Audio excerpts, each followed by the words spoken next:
Bien, que el Señor les bendiga, mis queridos hermanos, mis queridas hermanas. Dios nos da una nueva oportunidad de poder estudiar, de poder escudriñar su palabra. Hace pocos días un profesor en el seminario le escuchaba, nos mandó a hacer una tarea. Y nos indicaba que leyéramos nuevamente los libros, porque uno se podría confiar en lo que ya ha leído. Me refiero a la Biblia. Estamos estudiando el Nuevo Testamento.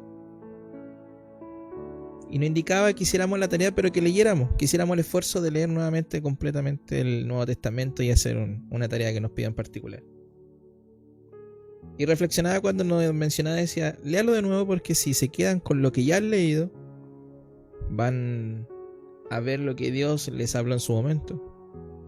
Pero si lo leen intencionalmente de nuevo, Dios le hablará nuevamente y encontrarán otro consejo del Señor.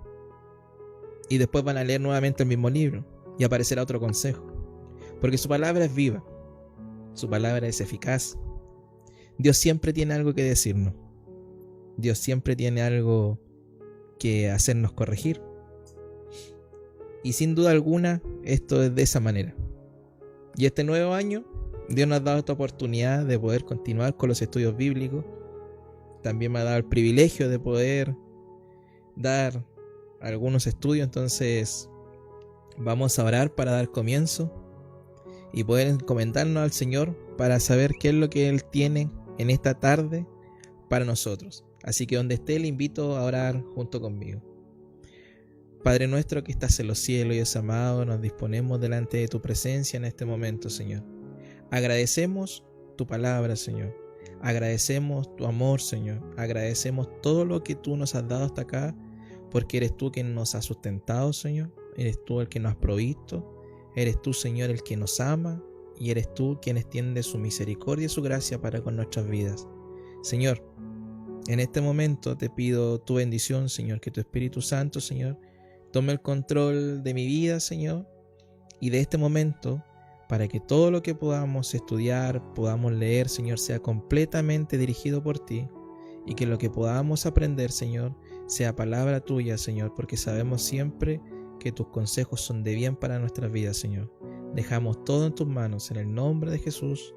Amén. Bien, mis queridos hermanos, hoy comenzamos con el estudio bíblico sobre el libro de Oseas. Oseas tiene una historia bien particular. Quizás ya la sabemos, quizás ya la hemos leído, quizás ya tenemos una noción de qué es lo que nos va a hablar este libro. Pero fíjense que cuando lo escudriñamos en detalle, hay muchas cosas que pasamos por alto. Hay muchos detalles que marcan la diferencia. Y hay muchas cosas que nos sorprenden en la forma en que Dios actúa. Fíjense que, a grandes rasgos, esta historia se trata de alguien que fue traicionado, pero que decidió perdonar. Y la pregunta que nosotros nos podríamos hacer antes de comenzar este estudio es: ¿cómo reaccionamos cuando alguien nos falla repetidamente? ¿Cuál es nuestra reacción? ¿Cómo actuamos frente a estas situaciones? ¿Realmente perdonamos? ¿O el orgullo, la herida, actúa primero? Y esas son cosas que nosotros tenemos que ver a través de este estudio. Oseas vivió el dolor de la traición. Su corazón, sin duda alguna, experimentó muchas emociones: dolor, angustia, humillación. Pero sin embargo, había un amor incondicional, el cual era dirigido por Dios. Y vamos a ir desglosando algunas cosas que nos regala este capítulo. Hoy día vamos a estudiar desde el capítulo 1 hasta el capítulo 3. Y este estudio lleva por título Amor que perdona. Para poder leer, mis queridos hermanos, debemos entender el contexto histórico en el que Oseas profetizó. Fíjense que esto fue durante un periodo de varios reyes, ¿ya? La palabra nos sitúa que después de la muerte de Jeroboam II, lo sucedieron 4 reyes. Ya, esto fue en un periodo de 14 años. Fue un periodo bien turbulento. Fue un periodo de muy inestable el periodo. Habían cosas que estaban pasando. Por ejemplo, el reino estaba dividido, ¿cierto? Y a través de esta división que tenemos entre el reino del norte y el reino del sur, el reinado del norte, que es donde nos vamos a posicionar geográficamente, nos vamos a posicionar en nuestras mentes, estaba dado a la idolatría, estaba dado a tensiones políticas, pero principalmente en lo que es la idolatría del pueblo de Dios, había hecho que Dios enviara a sus profetas justamente, indicando que si seguían en esta conducta en la cual ellos estaban adorando a Baal, ellos estaban dando las gracias a Baal, ¿cierto? El pueblo, en vez de reconocer al Señor que los sacó de Egipto, al Señor que lo ha sustentado en el tiempo, como lo hemos visto en otro estudio, en un Dios que ha hecho todo por mantener una comunión con su pueblo, para que su pueblo le adore. Sin embargo, el pueblo siempre ha acudido detrás de otros dioses, ha adoptado costumbres que no son propias de lo que Dios quería para su pueblo. Vemos cómo muchas veces el ser humano se comporta de esta manera.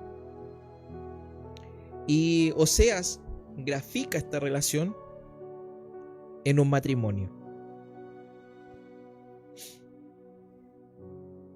El pueblo de Israel también tenía a las portas las amenazas de la invasión de Asiria, ya porque había estado en un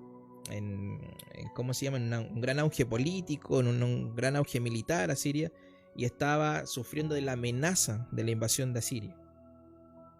Y es en este contexto en donde se mueve Oseas en estos 14 años. Sin embargo, cuando Oseas habla del matrimonio, resalta la importancia que tenía Dios en la instrucción a su pueblo sobre la familia y el matrimonio. Por eso esta historia se desenvuelve de esta manera. En el contexto social, resulta que encontramos que Jeroboam había sido relativamente un buen administrador.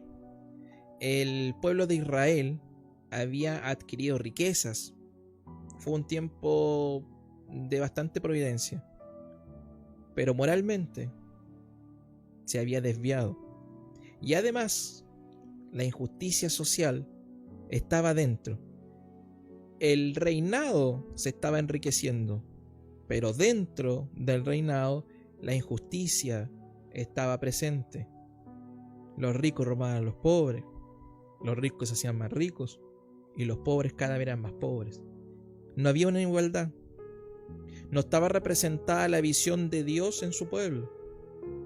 Y si nos damos cuenta que todo este contexto en el cual se mueve esta historia no es muy distinto a lo que sucede hoy, en este tiempo, donde vemos muchas veces marchas e injusticias sociales, donde vemos que las riquezas muchas veces son mal distribuidas, algunos se enriquecen mucho y muchos se empobrecen cada vez más. Por lo tanto, esta historia no está tan lejana a nuestro contexto actual. Muchas de las situaciones que nosotros estamos viviendo fue en las mismas en que Oseas le tocó profetizar. Por lo tanto, en conclusión, en el contexto histórico, nos damos cuenta que Oseas profetizó en un tiempo muy turbulento, socialmente inestable, políticamente muy complejo, porque el reinado se estaba cayendo y la invasión a Siria estaba cada vez más cercana. Y aún en medio de eso, religiosamente, el pueblo había desviado su mirada completamente de Dios. Aunque podemos encontrar en este libro, como lo hemos encontrado en otros, que siempre hay un remanente fiel que busca y adora al Señor. Le invito a que pueda abrir su Biblia en el libro de Oseas, capítulo 1, versículo 1. La palabra de Dios dice así: palabra de Jehová que vino a Oseas, hijo de Beeri, en días de Usías, Jotam, Acaz y Ezequías, reyes de Judá, y en días de Jeroboam, hijo de Joás, rey de Israel. Aquí ya este versículo grafica y resalta lo que yo le estaba mencionando en relación al contexto histórico en donde suceden todo este tipo de cosas.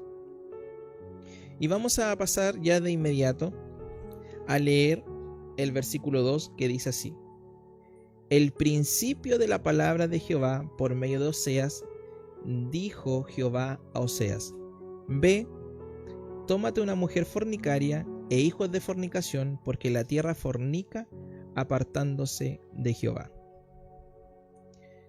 Dios le da una instrucción a Oseas.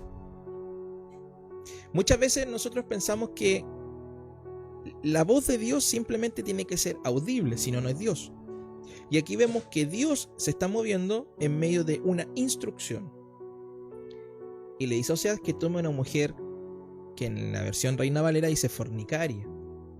Por ejemplo, en la versión NBI dice una esposa prostituta. Pero lo cierto es que el texto, el original, finalmente lo que quiere indicar es que era una mujer adúltera, que no era fiel a su esposo.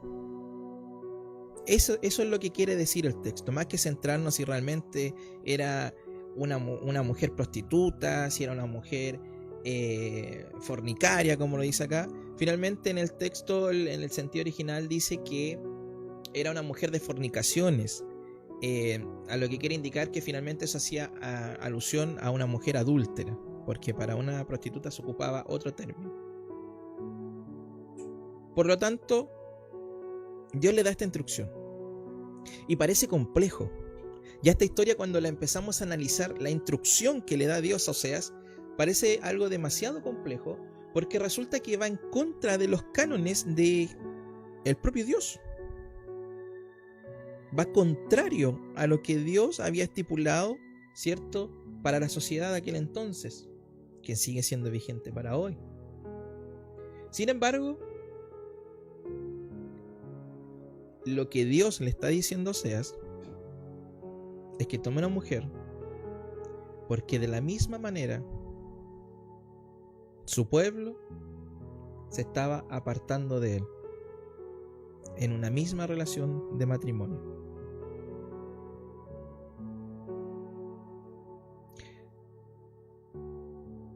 Y en el versículo 3 dice: fue pues y tomó a Gomer, hija de Diblaim, la cual concibió y le dio a luz un hijo.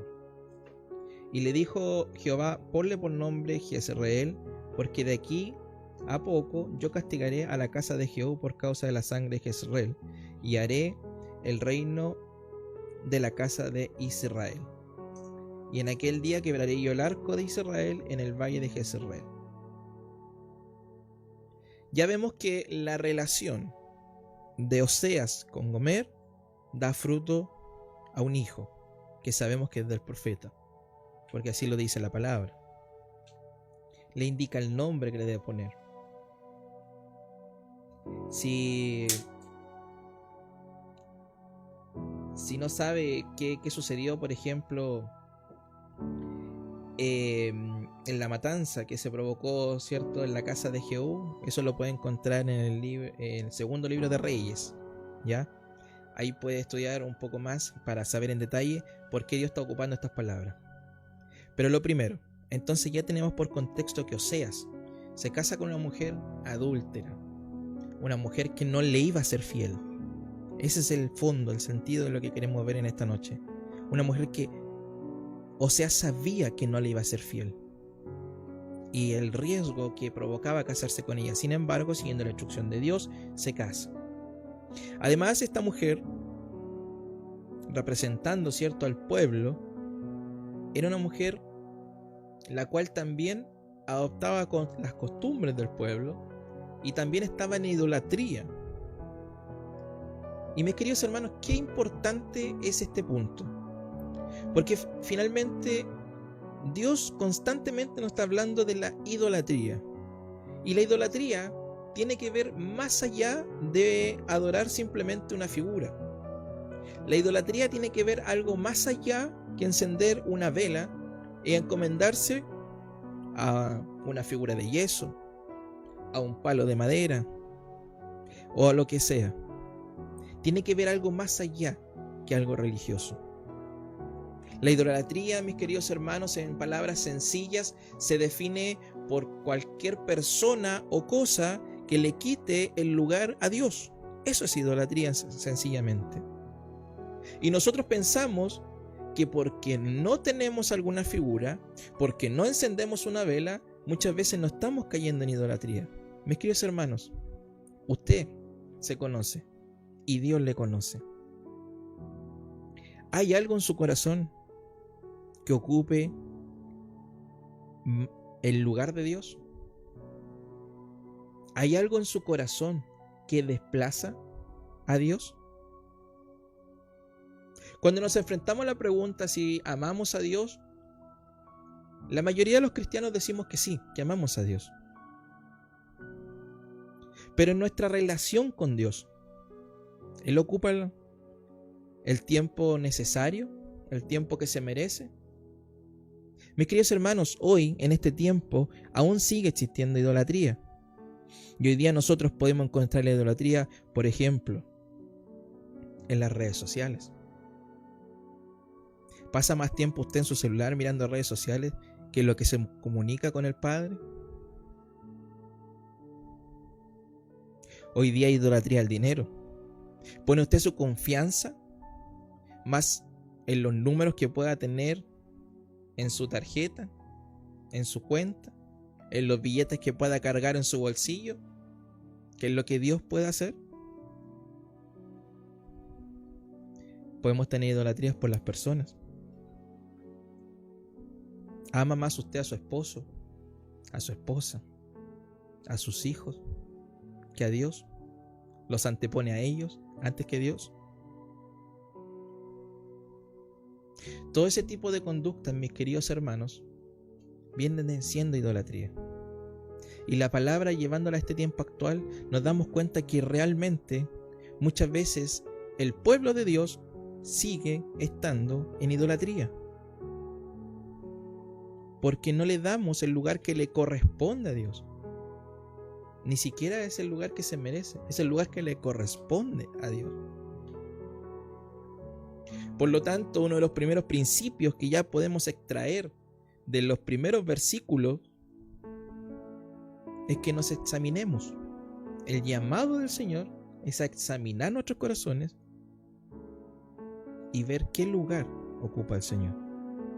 Solo usted sabe, solo Dios sabe si estamos cayendo en idolatría o no. Continuamos.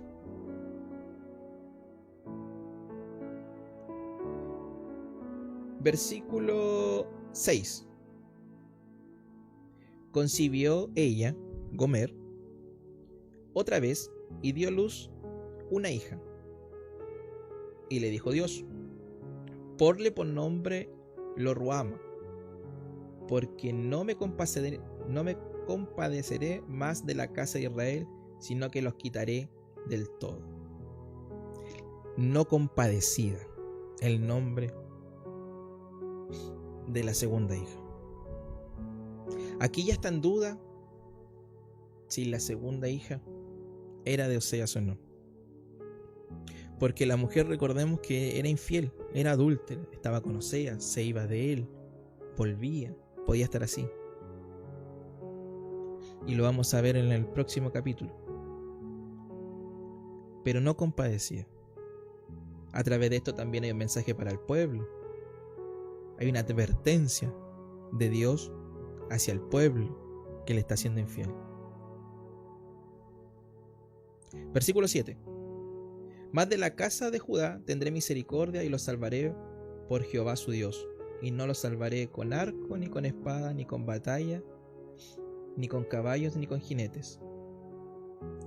Sin embargo, mis queridos hermanos, a pesar de la advertencia de Dios, siempre la compasión del Señor, siempre la misericordia de Dios está presente. En muchas ocasiones podemos ver a Dios aireado, enojado, dictando un juicio, pero finalmente siempre la misericordia y el amor de Dios terminan siempre actuando y predominando en la historia, mis queridos hermanos. Ojo que eso no es motivo para hacer lo que uno quiera, sabiendo que Dios siempre se compadece. Pero aquí, en estas palabras, mis queridos hermanos, y en estos capítulos que estamos estudiando hoy día, nos vamos a dar cuenta del corazón de Dios. ¿Cómo actúa el corazón de Dios frente muchas veces a las iniquidades, las injusticias, las infidelidades, los errores, los fallos? Que Dios siempre termina moviéndose por amor. Versículo 8. Después de haber destetado a Lo-ruhama, concibió y dio a luz un hijo. Y dijo Dios: ponle por nombre Lo-ammi, porque vosotros no sois mi pueblo, y yo, ni yo seré vuestro Dios.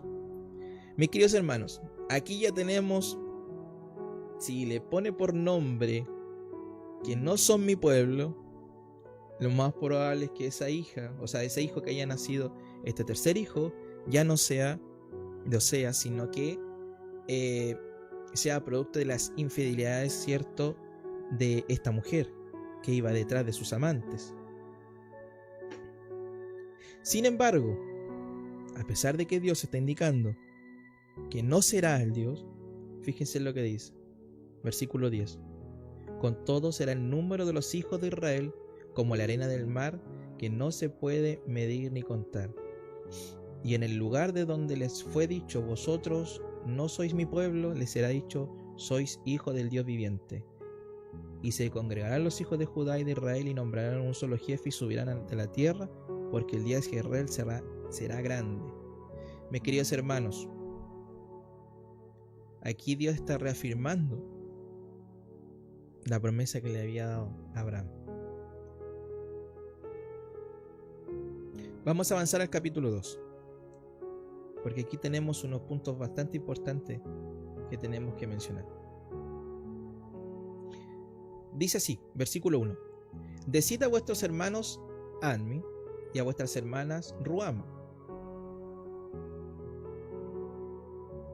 Ammi, mis queridos hermanos, significa pueblo mío, y a vuestras hermanas Ruhama, compadecida.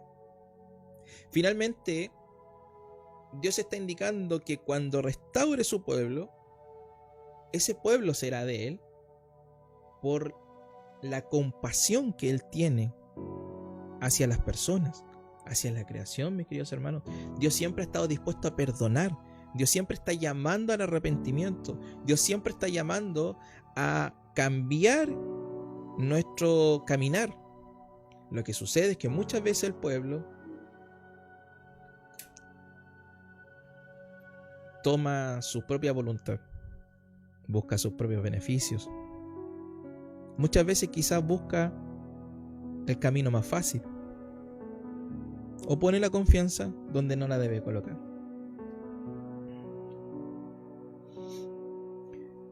Versículo 2 hasta el 4 dice: contended con vuestra madre, contended, porque ella no es mi mujer, ni yo su marido, aparte pues sus fornicaciones de su rostro y sus adulterios de entre sus pechos, no sea que yo la despoje, la desnude, la ponga como el día en que nació, la haga como un desierto, la deje como tierra seca y la mate de sed. Ni tendré misericordia de sus hijos, porque son hijos de prostitución.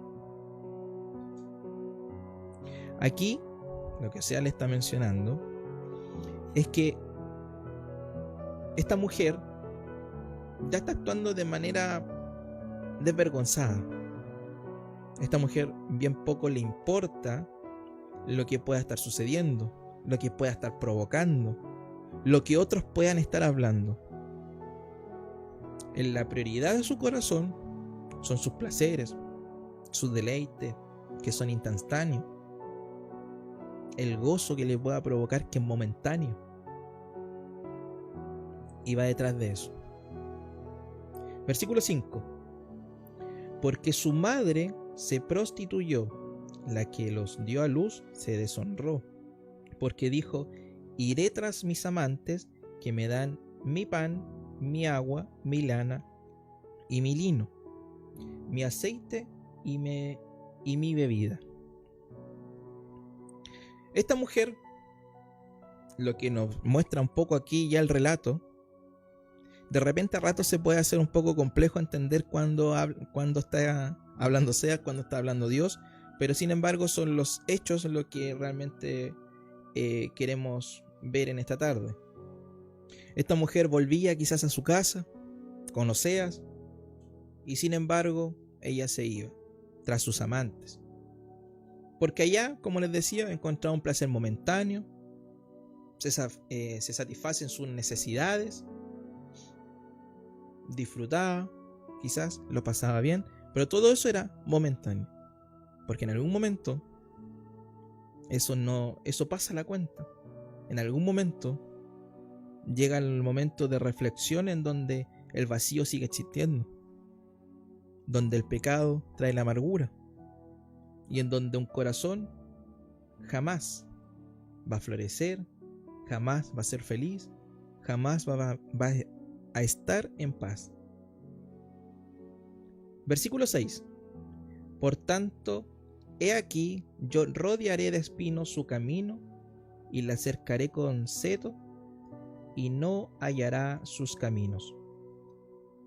Fíjense, de nuevo, por tanto, he aquí, yo rodearé de espinos su camino. Mis queridos hermanos, aquí ya hay una palabra profética. Muchas veces cuando estamos equivocados, Dios pone dificultades a nuestro alrededor. Muchas veces cuando estamos en caminos erróneos de perdición, de pecado, que nos van a llevar a la condenación eterna, es donde muchas veces aparecen dificultades en nuestros caminos. Ya para esta mujer no era simplemente sus deleites, sino que empiezan a haber adversidades, comienzan a haber problemas, comienza quizás a haber escasez, comienzan los conflictos. Y eso muchas veces sucede en nuestras vidas, mis queridos hermanos, porque Dios utiliza aquellas situaciones para iluminar nuestros ojos, para sacarnos las vendas, para darnos cuenta que estamos en un camino equivocado. ¿Por qué? Fíjense lo que dice el versículo 7. Seguirá a sus amantes y no los alcanzará, los buscará y no los hallará. Entonces dirá: iré y me volveré a mi primer marido, porque mejor me iba entonces que ahora.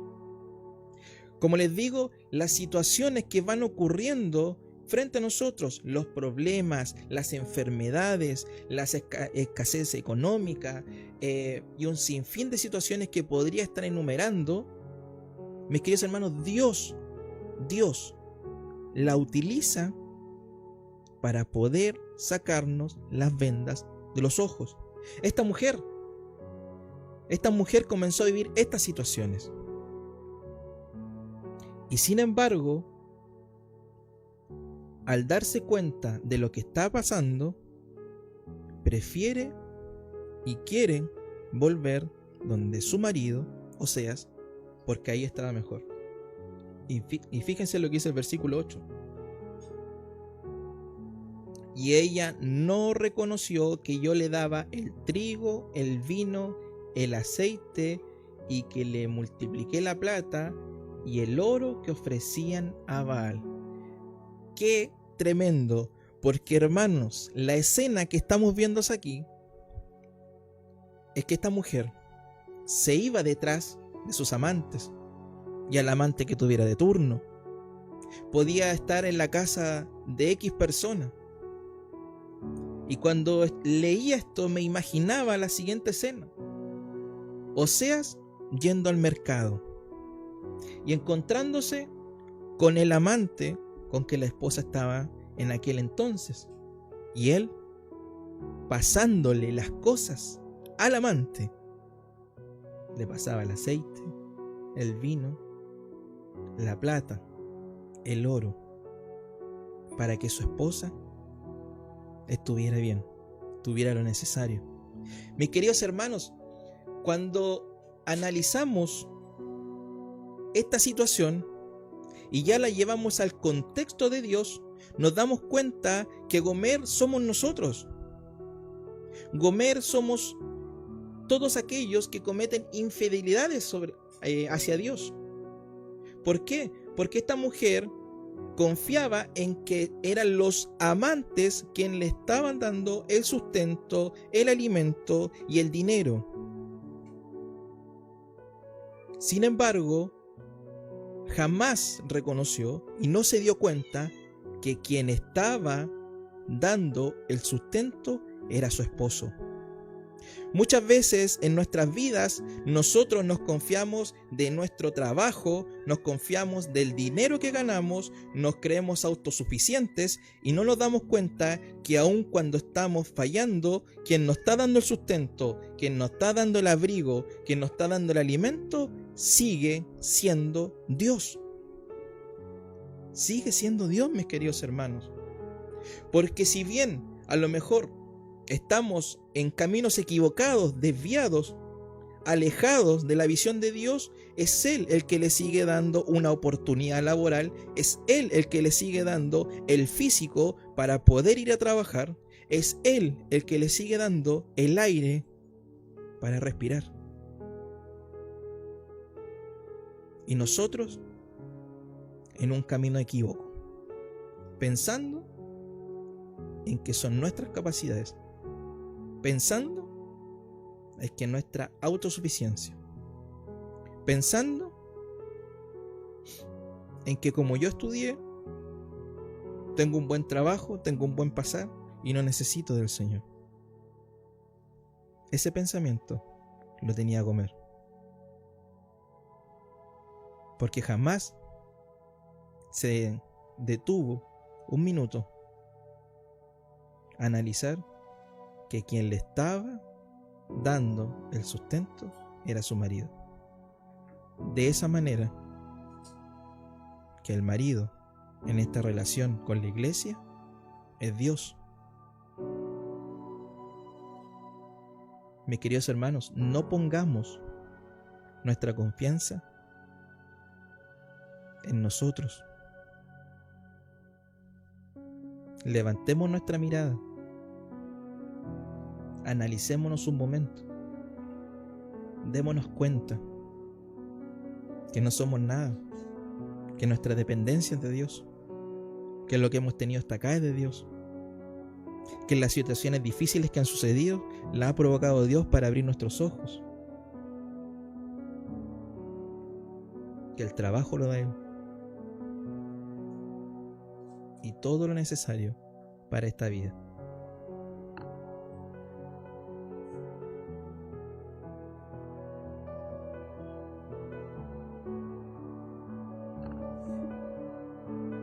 Versículo 9 en adelante. Por tanto, yo volveré y tomaré mi trigo a su tiempo y mi vino a su sazón, quitaré mi lana y mi lino que había dado para cubrir su desnudez, y ahora descubriré yo su locura delante de los ojos de sus amantes, y nadie la librará de mi mano. Haré cesar todo su gozo, sus fiestas, sus nuevas lunas, sus días de reposo y todas sus festividades, y haré talar sus vides y sus higueras, de las cuales dijo: mi salario son salario que me han dado mis amantes, y las reduciré a un matorral, y las comerán las bestias del campo, y las castigaré por los días en que incensaban los baales y se adornaba de sus zarcillos y de sus collares, y se iba tras sus amantes y se olvidaba de mí, dice Jehová. Pero he aquí, yo la traeré, la llevaré al desierto y hablaré a su corazón, y le daré sus viñas desde allí y el valle de Acor por puerta de esperanza, y allí cantará como en los tiempos de su juventud y como el día de su subida en la tierra de Egipto. En aquel tiempo, dice Jehová, me llamarás Ishi, y nunca más me llamarás Baali. Vamos a detenernos en el versículo 16.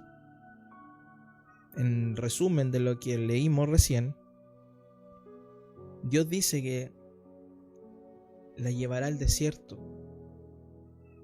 pero para hacer un nuevo pacto, para hacer las cosas nuevas. Y fíjense que Ishi significa mi marido. Entonces, si reemplazamos la palabra, dice: en aquel tiempo, dice Jehová, me llamarás mi marido, y nunca más me llamarás Baali. Baali significa mi señor. O sea, lo que está indicando aquí es que hay un cambio en la relación de lo que Dios quiere tener con su pueblo. Primero, vemos que cuando hay esta estructura de decir mi señor, estamos viendo, ¿cierto?, una connotación de respeto en la relación. Pero cuando se le dice mi marido, ya hay una relación más de intimidad. Y esa es la forma en que Dios se quiere relacionar con nosotros. Dios no quiere tener una relación con nosotros que simplemente sea de respeto. Una relación que simplemente se hagan las cosas por cumplir. Dios no quiere que usted y yo oremos porque si no Dios nos va a castigar. Dios quiere que nosotros le oremos porque nosotros nos queremos relacionar con Él, tal como Él se relaciona con nosotros, en una relación de intimidad, en una relación en profundidad, mis queridos hermanos, en una relación en que ya le conozcamos a Él como tal. Por eso Dios hace este cambio de palabra, que es realmente tremendo lo que dice en estos versículos. Y vamos a pasar al capítulo 3.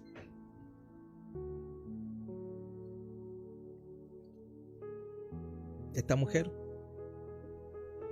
sigue tras sus amantes.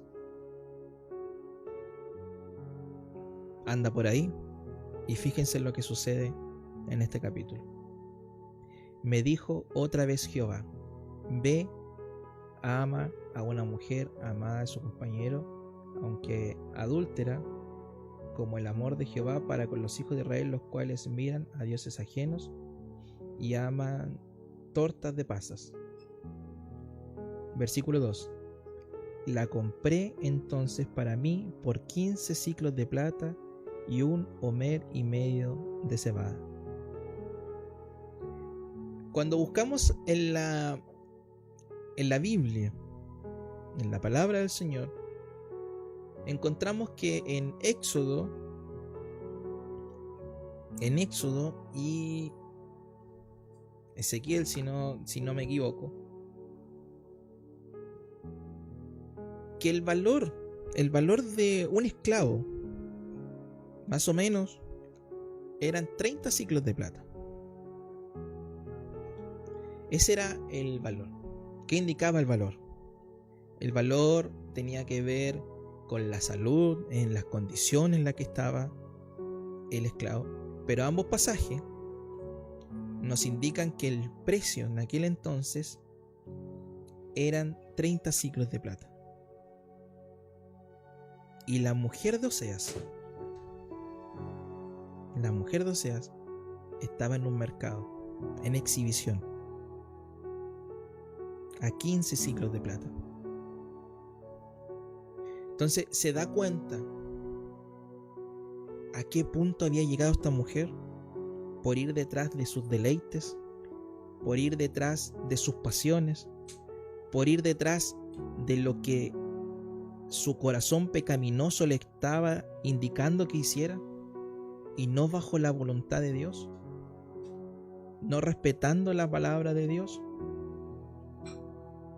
Esta mujer estaba en el mercado.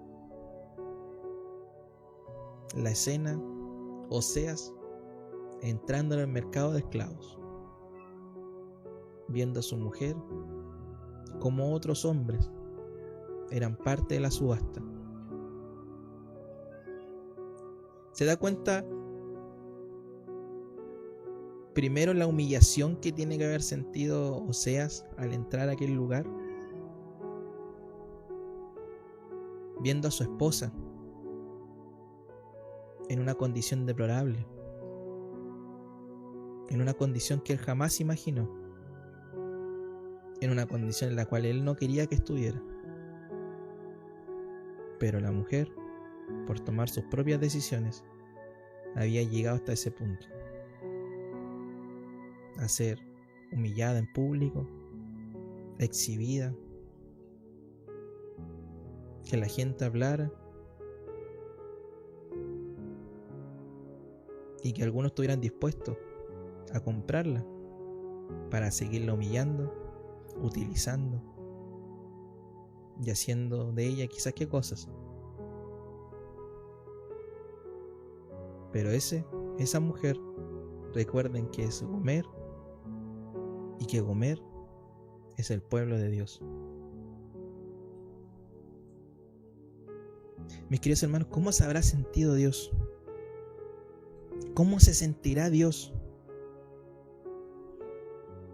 cada vez que nosotros le fallamos? Cada vez que nosotros obedecemos a nuestros placeres, a nuestros deleites, a nuestros pecados, mis queridos hermanos. Y no se lo digo yo desde de un punto de la santidad, se lo digo porque realmente he sido Gomer. Y no lo digo con orgullo.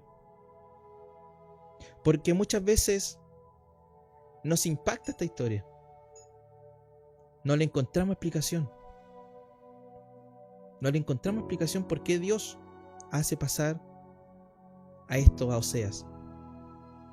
Pero si se dan cuenta hasta acá, Oseas no ha escuchado o no ha recibido, ¿cierto?, la palabra de parte de Dios. El Señor le habla a Oseas a través de todo su cuerpo, porque lo envía en instrucciones, en lo que tiene que hacer, a dónde tiene que ir, que ame de nuevo a su esposa, que guarde su humillación y que siga actuando.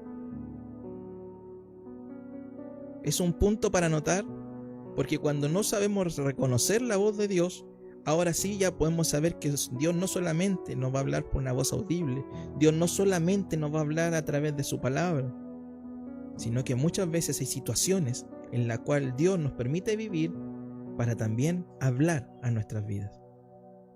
Pero esta mujer había llegado a un punto que simplemente ella provocó. Y el pueblo de Dios muchas veces ha llegado a un punto en donde él mismo lo provocó y no Dios. Y fíjense, mis queridos hermanos, lo que sucede a continuación. Después que la compra por 15 ciclos de plata, le dice: tú serás mía durante muchos días, no fornicarás ni tomarás otro varón. Lo mismo haré yo contigo, porque muchos días estarán los hijos de Israel sin Dios, sin príncipe, sin sacrificio, sin estatua, sin efod, sin terafín. Después volverán los hijos de Israel y buscarán a Jehová su Dios y a David su rey, y temerán a Jehová y a su bondad en el fin de los días. Este marido Vamos a posicionarnos de nuevo en el versículo 3. Después de comprarla, le dice: tú serás mía durante muchos días. No fornicarás, ni tomarás a otro varón, y lo mismo haré yo contigo. Este marido, al ver a su mujer humillada, al él verse humillado, le dice y renueva sus votos. Le dice: prometo serte fiel, prometo amarte en la salud y en la enfermedad, en los buenos momentos y en los malos momentos. ¿Hasta cuándo? En este caso, no es hasta que la muerte los separe, sino por la eternidad, mis queridos hermanos. Y eso es lo que Dios hace con su pueblo. ¿Cuándo? Porque primero nos impacta y nos puede impactar y nos puede dejar con la boca abierta lo que sucede con Oseas. Pero esto no es más que un pequeño reflejo de lo que hizo Dios al enviar a su Hijo y al pagar el precio que nadie pagaría por usted, ni por mí, ni por los que ya partieron, ni por los que vendrán. Dio su Hijo en la cruz. Entonces, si nos impacta la historia de Oseas, más aún nos debería impactar cómo Dios decide casarse con una mujer que le sabe que va a ser infiel, que le sabe que va a fallar, que le sabe que cada vez que pueda va a salir corriendo detrás de sus amantes, que sabe que continuamente no le será fiel. Pero sin embargo,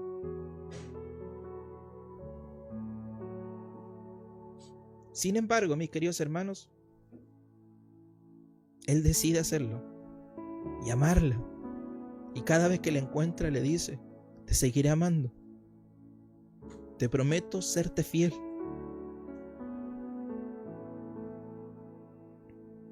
El precio, mis queridos hermanos, que pagó nuestro Señor Jesucristo en la cruz fue el precio que nadie hubiese pagado por usted. ¿Cómo se habrá sentido Jesucristo al primer martillazo en una de sus manos, en los clavos? Él estaba haciendo todo por amor. Y sin embargo nosotros le fallamos. ¿Qué habrá sentido Jesucristo cuando con el segundo martillazo en sus manos se comienzan a triturar sus huesos? Sin duda alguna, en su corazón estaba el amor por usted y por mí. ¿Cómo se habrá sentido Jesucristo cuando lo alzan en esa cruz y cuando lo mira, prácticamente no había nadie a su alrededor? Sin duda alguna, él seguía pensando en su esposa, en dónde estará, dónde andará, qué le faltará, qué necesitará. Mis queridos hermanos, estos primeros 3 capítulos nos regalan un tremendo y asombrosa en realidad, visión del corazón de Dios,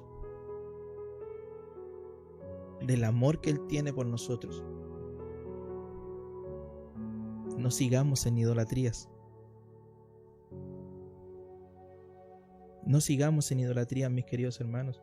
Analicemos nuestros caminos. Veamos qué lugar ocupa el Señor hoy en nuestras vidas. Démonos cuenta si estamos yendo detrás de nuestros propios maridos. Amémosle al Señor, correspondamos ese amor fiel que Él tiene por nosotros. Porque así como Oseas no recriminó a su esposa, Dios tampoco recrimina a su pueblo ni a su iglesia. Él está con los brazos abiertos para amarle, para hacerle cariño, para restaurarle, para levantarle de nuevo y seguir juntos con esta relación de la cual Dios ya pagó nuestro precio. Mis queridos hermanos, le invito a que podamos orar y reflexionar para que podamos dar gracias y podamos pedir la dirección al Señor por nuestras vidas. Oremos, hermanos. Padre nuestro que estás en los cielos, Señor, gracias, Señor. Gracias por este estudio, Señor. Gracias, Señor, porque tú nos das una oportunidad, Padre Celestial, de poder examinar nuestras vidas, Señor. Gracias, Señor, porque a través de estos escritos, Señor, que tú dejaste en la Biblia, Señor, que tú motivaste a Oseas, Señor, que escribiera esta historia, Padre amado, para que nosotros hoy día podamos comprender, Dios, cuál es tu voluntad, Señor. Para que podamos, Señor, darnos cuenta, Señor, y sacarnos las vendas de nuestros ojos, Señor. Para poder mirarte a ti, Señor, que has pagado el precio, que te has mantenido fiel, Señor, que lo único que has hecho es amarnos, Señor, mientras nos miras muchas veces como nosotros vamos detrás de nuestros deleites, idolatrías, cómo te fallamos, Señor. Perdónanos, Señor. Perdónanos por no valorar, Señor, lo que tú haces, Señor, y el amor que tú tienes para con todos nosotros, Dios. Perdónanos, Señor, por todas las veces que te hemos fallado. Pero te pido, Dios, que tu Espíritu Santo, Señor, examine nuestros corazones, Señor. Que tu Espíritu Santo, Señor, nos ilumine, Padre amado. Que tu Espíritu Santo, Señor, nos guíe a enderezar nuestro caminar, Señor. Que nos lleve nuevamente hacia ti, Señor. Que podamos mirarte con los ojos de amor, Señor. Que podamos tener este cambio de relación, Señor. Que no sea una relación de respeto, sino que sea una relación íntima, Señor. Que podamos aprender a relacionarnos contigo, Señor. Con nuestro marido, que se mantiene fiel, Señor. Sabemos que tú vendrás un día por tu esposa, Señor. Permítenos estar preparados. Que tu misericordia y tu gracia, Señor, nos alcance en todo momento. Padre amado, te dejo todo en el nombre de Jesús. Amén.